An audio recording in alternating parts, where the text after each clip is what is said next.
السلام علیکم جی، میں ہوں رشید بلوچ۔ اس وقت آپ درون ٹی وی دیکھ رہے ہیں۔ ایک تو آج میرا خیال ہے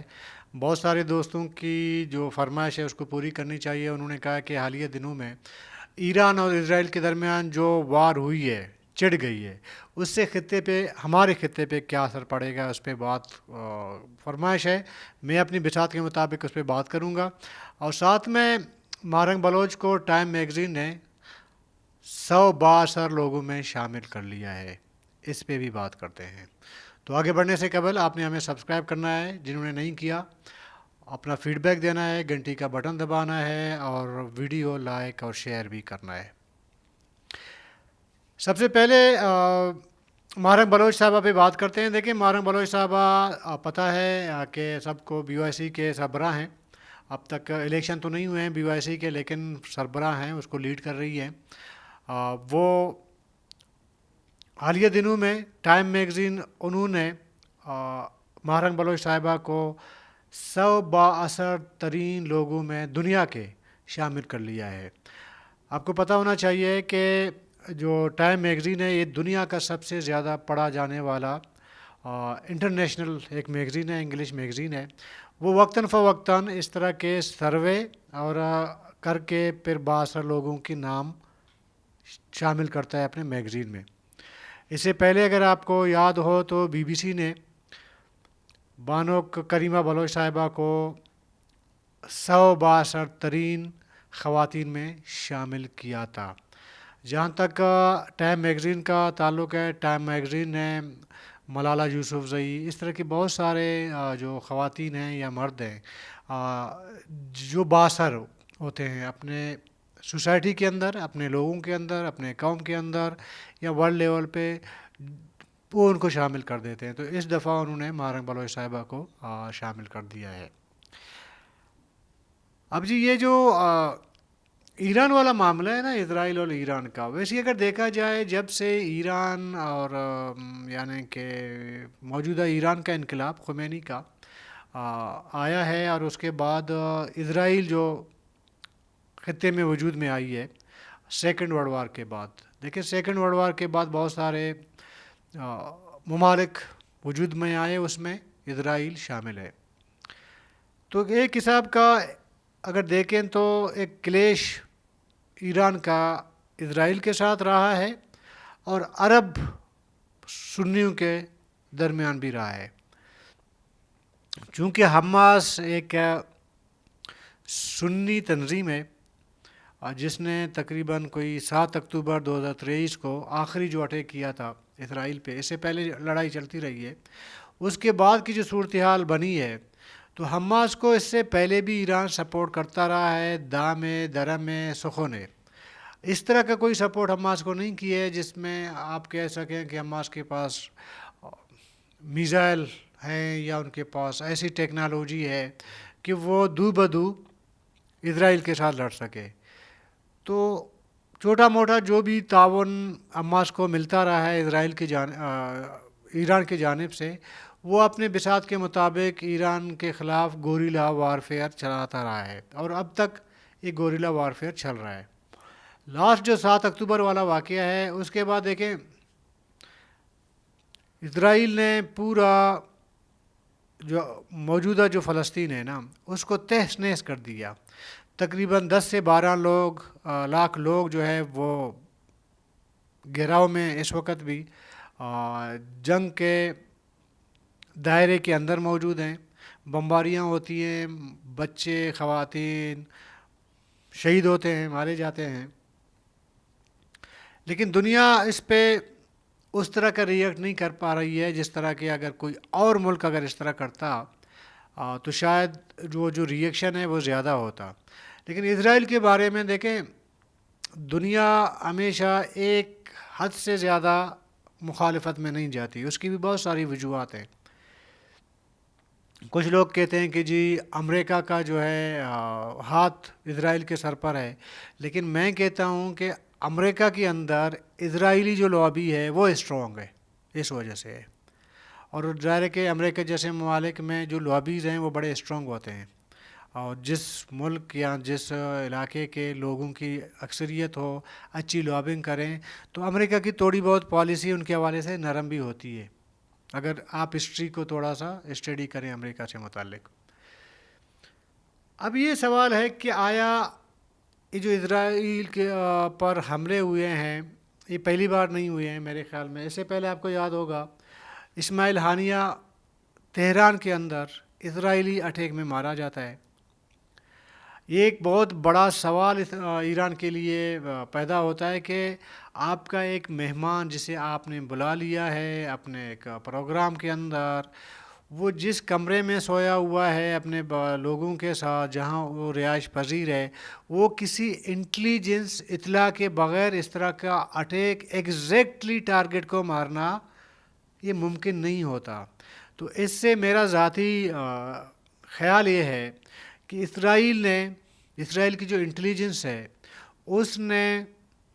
ایران کے انٹیلیجنس کے اندر، اس کے فوج کے اندر، اس کے جو اسٹیبلشمنٹ طبقہ ہے اس کے اندر اپنے اسٹرانگ لوگ بنائے ہوئے ہیں، مجھے ایسا لگتا ہے۔ اس وجہ سے وہ جو ایگزیکٹلی ٹارگٹ مارا ہے اسرائیل نے اسماعیل ہنیہ کو، تو وہ کسی اندر کے اور بڑے لیول کے انٹیلیجنس کے بغیر ہو ہی نہیں سکتا۔ تو اس سے آپ اندازہ کر سکتے ہیں کہ اسرائیل ایران کے اندر کس حد تک انڈائریکٹ انٹیلیجنس بیس پہ وہ انفلوئنس کر چکا ہے۔ اس کے بعد جو حسن نصر اللہ کا واقعہ ہوتا ہے جہاں پہ اسرائیل اٹیک کرتا ہے، وہ مارا جاتا ہے اپنے لوگوں کے ساتھ، یہ دوسرا اٹیک ہے بظاہر ایران کا اسرائیل کے اوپر۔ اس سے پہلے اسماعیل ہانیہ پہ جو اٹیک ہوا تب بھی آپ نے خبروں میں سنا کہ ایران نے کوئی 400 کے قریب ڈرون اور بیلسٹک میزائل وہ اسرائیل پر حملہ کر دیا ہے، انہوں نے اٹیک کیا ہے۔ اس کے بعد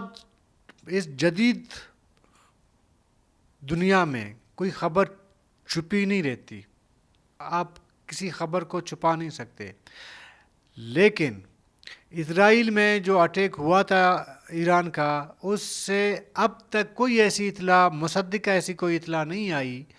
جس میں بتایا جا سکے کہ اسرائیل کو واقعی ایک جانی یا مالی نقصان اٹھانا پڑا ہے۔ ٹھیک ہے، کچھ بلڈنگز پہ میزائل گرے ہیں، وہاں پہ میرے خیال میں 2 یا 3 لوگوں کی ہلاکتوں کی خبریں آئیں اور کچھ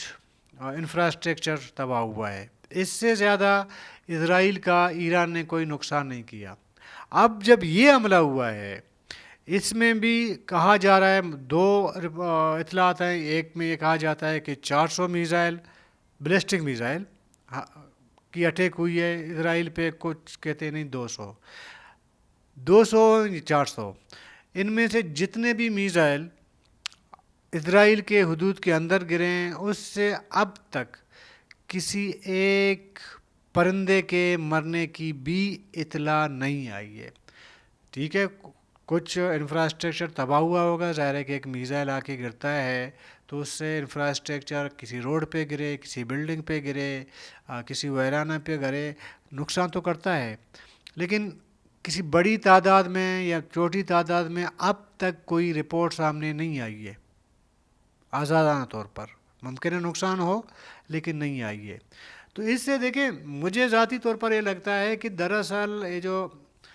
حماس نے آخری جو اٹیک کیا تھا، اس سے پہلے ایک اسرائیل اور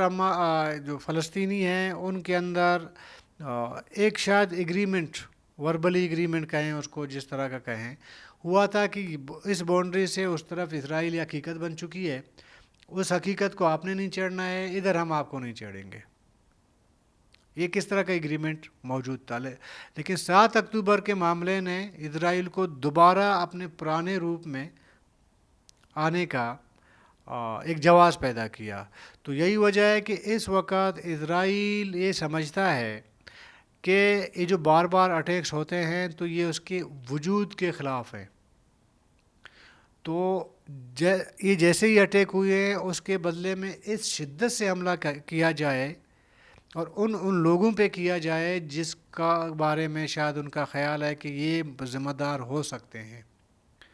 تو ان کے خاتمے کا میرے خیال میں اسرائیل نے ایک شروعات لی ہے، اور اس کو روکنے کے لیے اس وقت نہ ایران میں کوئی شکت ہے، نہ لبنان میں ہے، نہ کسی اسلامی ملک کے اندر ہے۔ اور ویسے بھی عرب جو دنیا ہے اسرائیل اور ایران کے اس جنگ میں خوش ہے، کیونکہ ایران نے نہ صرف پراکسی اسرائیل کے خلاف چھیڑ رکھی ہے بلکہ اس سے زیادہ عربوں کے خلاف ایک پراکسی چل رہی ہے۔ لبنان میں یہ جو حسن نصر اللہ ہے، حزب اللہ نام کی جو تنظیم ہے، یہ متبادل ایک حکومت ہے، گورنمنٹ ہے، ایک ریاست ہے۔ ایک طرف لبنان کی اپنی ایک ریاست ہے، حکومت ہے، دوسری طرف یہ تنظیم ایک طاقتور ریاستی حوالے سے طاقتور ہے، سمجھے ایک ریاست لبنان حزب اللہ ہی چلا رہا تھا۔ تو یہ اسٹرانگ اس لیے ہوا کہ اس کو اسرائیل کے خلاف ایران نے اور لبنان کے خلاف ایران نے مضبوط کیا۔ اور اسی طرح جیسے حوثی ہیں، ان کو بھی آہستہ آہستہ آپ نے دیکھا کہ ایران نے اسپیشلی سعودیہ، بالخصوص سعودیہ اور بالعموم عرب دنیا کے خلاف جو ہے ایک پراکسی کے طور پر رکھا۔ شام آپ کے سامنے ہے، لیبیا آپ کے سامنے ہے، عراق بھی آپ کے سامنے ہے۔ تو اس طرح ایران کا ایک بنیادی ایک نظریہ ہے، ان کا خیال ہے کہ دنیا میں جہاں سنی حکمران ہیں وہاں پہ ظاہر ہے کہ عوام میں شیعہ بھی ہیں، اور بہت جگہ ایسے بھی علاقے ہیں جہاں پہ شیعوں کی آبادی زیادہ ہے، جیسے کہ لیبیا ہے۔ لیبیا میں تقریباً کوئی 60 سے 70% شیعہ ہیں اور باقی 30 سے 20% سنی ہیں، لیکن ان کا حکمران سنی تھا۔ ایران یہ سمجھتا ہے کہ جہاں پہ اکثریتی جو ممالک میں جو شیعہ اکثریت رہتا ہے ان کی حکمرانی بھی اہل تشیع کے پاس ہونا چاہیے، ان کو شیعہ اسٹیٹ کہہ سکتے ہیں، سنی اسٹیٹ نہیں۔ تو یہ ایک حساب سے اس طرح کی ایک پراکسی ایران چلاتا آیا ہے اور یہ سلسلہ اب بھی جاری ہے۔ اور یہ جو حماس کا معاملہ ہے نا، یا فلسطین کا معاملہ ہے، اس میں میرا ذاتی خیال یہ ہے ایران کوئی سیریس یا سنجیدہ نہیں ہے۔ اسی لیے جو اسماعیل ہانیہ مارا گیا تو اس میں اسرائیل نے صرف اپنی ناک بچانے کے لیے، وہ عزت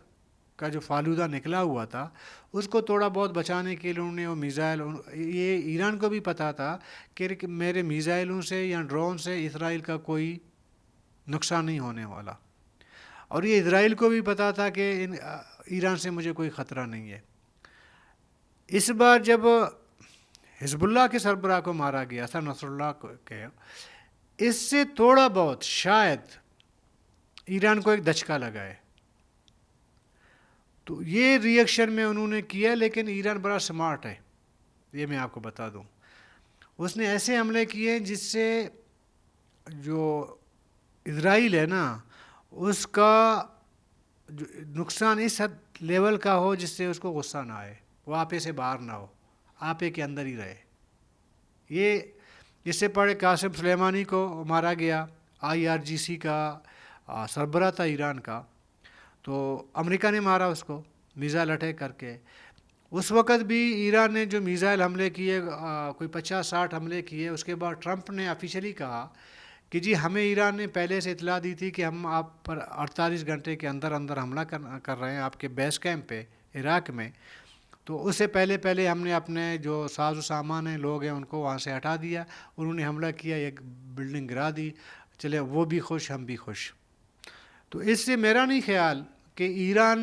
اس حد تک جائے گا جہاں سے اسرائیل کے ساتھ براہ راست کوئی لڑائی ایران کی ہو۔ اس طرح کے یہ میزائل اٹیک کیے انہوں نے، اس کے بعد ایران زیادہ سے زیادہ اگر کچھ اس معاملے کو سیریس لے، سنجیدہ لے، تو وہ یہ کرے گا کہ جو پراکسیز ہیں ان کو